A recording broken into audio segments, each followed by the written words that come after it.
Anong oras na? 12. 12. 11:15. 11:20. 11:20. Nandito na kami ngayon sa Jose Panganiban.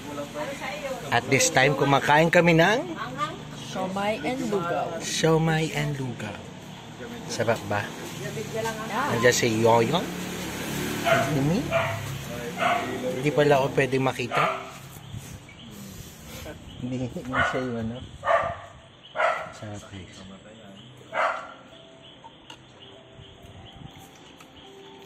So bukas na natin mamimit ang iyong mamita at ang mga pamangkins. Pudra at saka pudra. Yeah. Siomai. Baka lang, tatainan pwede kayo mag-order. Mabigat. Tipo ang gamot. Kasi nararamdaman niya na nanghihina daw siya. Baka daw yung kidney niya nakusa na po yun. Pero matagal po siyang nagbawang. Bawang talaga. Ano po, parang mga 10 years plus. Bawang, itong bawang na. So pa siomai yun. Opo. Nung una po, yung mga unang atake niya ng kinakain niya yung hilaw na bawang. So nagkaroon siya ng sa tiyan, acidic, kasi nga siguro Kuya, pengi pa ang nasobrahan. 4. Kaya po pag Siomai. kumakain tayo, lalo yung mga, okay po na palaging may bawang. Tapos yung sumunod po, inaano na niya, parang medyo iniihaw, para medyo maluto. Ayan, si ate. Titinda ng lugaw dito. Masagsagan po ng atake no, talagang tinikindi niya po yung po. Yung isa ko naman tiyahin, ang maintenance naman niya, siling labuyo, nilulunod. Sarap ng kwentuhan dito. Yung maliliit. Oo. Para pisipis. Ay, ang lakas-lakas pa po. Yun po ay 60, halos parang kayo po. Maanghang, nakakaubo. Opo, hindi na po niya minunguya. Nilulunok na po niya. Opo, kasi maliit naman eh. Umorder pa kami ng panibagong siomai. Ha? 4. 4 na lang. Ito naman.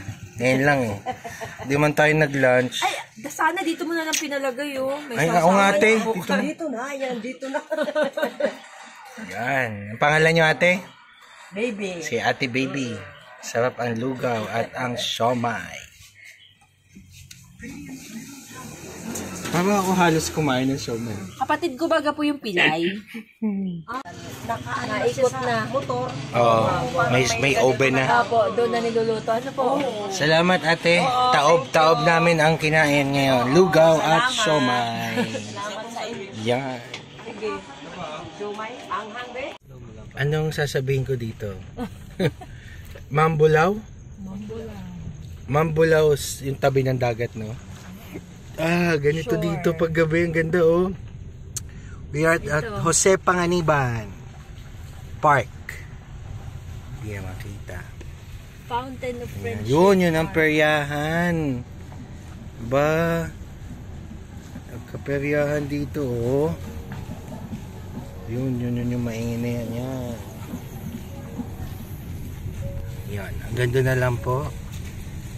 Paggabi, pag ganitong ganitong oras sa Jose Panganiban, ayan, wala na pong masyadong tao.